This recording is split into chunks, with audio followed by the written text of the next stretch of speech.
नमस्कार, मी सुनील. आपण पाहतात आवाज इंडिया मराठी. आता एक नजर टाकूयात महत्त्वाच्या घडामोडींवर.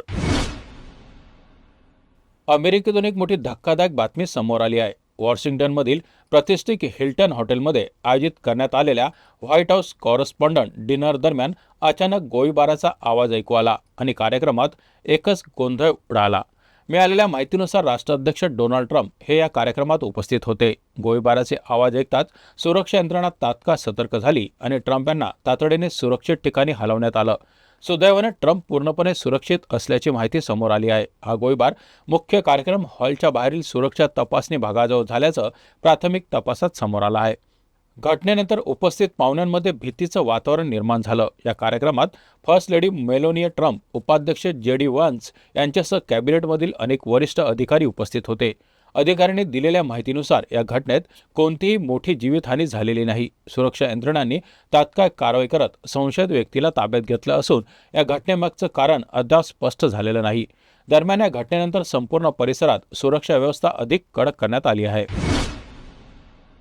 बागेश्वरधामचे धीरेंद्र शास्त्री यांनी छत्रपती शिवाजी महाराज आणि समर्थ रामदास स्वामी यांच्याबद्दल दिलेल्या वादग्रस्त वक्तव्यामुळे मोठा वाद निर्माण झाला आहे.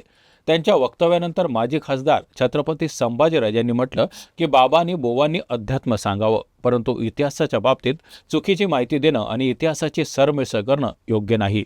तसंच इतिहास आणि अध्यात्म यांची प्रतिष्ठा जपली पाहिजे असं ते म्हणाले. काँग्रेसने देखील शास्त्रींच्या वक्तव्यावर आक्रमक पवित्रा घेतला. काँग्रेस प्रदेश अध्यक्ष हर्षवर्धन सपकाळ यांनी धीरेंद्र शास्त्रींच्या वक्तव्याचा समाचार घेतला आणि त्यावर राष्ट्रीय स्वयंसेवक संघाला घेरलं.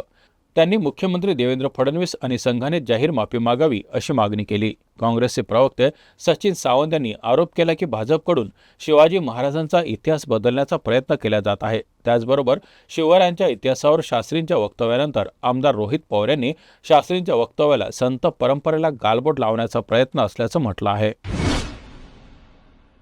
दहिसरमध्ये रिक्षा टॅक्सी चालकांसाठी आयोजित केलेल्या संवाद कार्यक्रमादरम्यान मोठा गोंधळ निर्माण झाला. शिवसेना शिंदे गटाचे नेते राम यादव यांनी माजी खासदार संजय निरुपम यांच्या उपस्थितीत हा कार्यक्रम आयोजित केला होता. या प्रकरणी MSB पोलिसांनी मनसेच्या 11 कार्यकर्त्यांना अटक केली होती. त्यानंतर बोरिवली न्यायालयाने सर्वांना प्रत्येकी 6,000 रुपयाच्या जात मुचलक्यावर जामीन मंजूर केला. दुसरीकडे या कार्यक्रमाचं आयोजन केल्याप्रकरणी राम यादव यांच्या विरोधातही गुन्हा दाखल करण्यात आला आहे.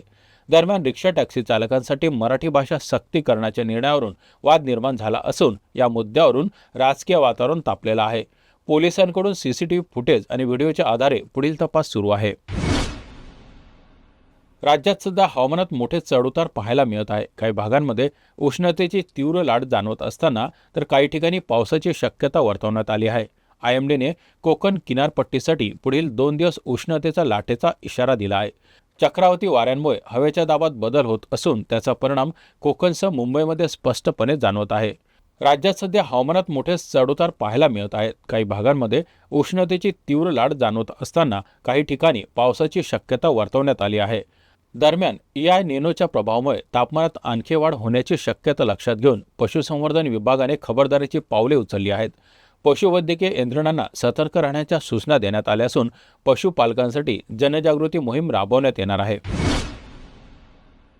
सनरायझर्स हैदराबादने राजस्थान रॉयल्सवर जयपूरमधील सवाई मानसिंग स्टेडियम येथे झालेल्या धावांच्या पावसात 5 गडी राखून दणदणीत विजय मिळवला.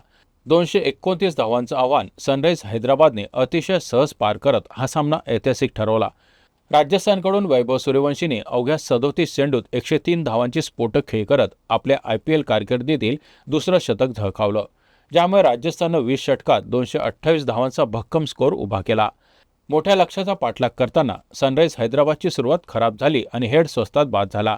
मात्र त्यानंतर अभिषेक शर्मा आणि ईशान किशन यांनी दमदार भागीदारी करत संघाला मजबूत स्थितीत आणलं.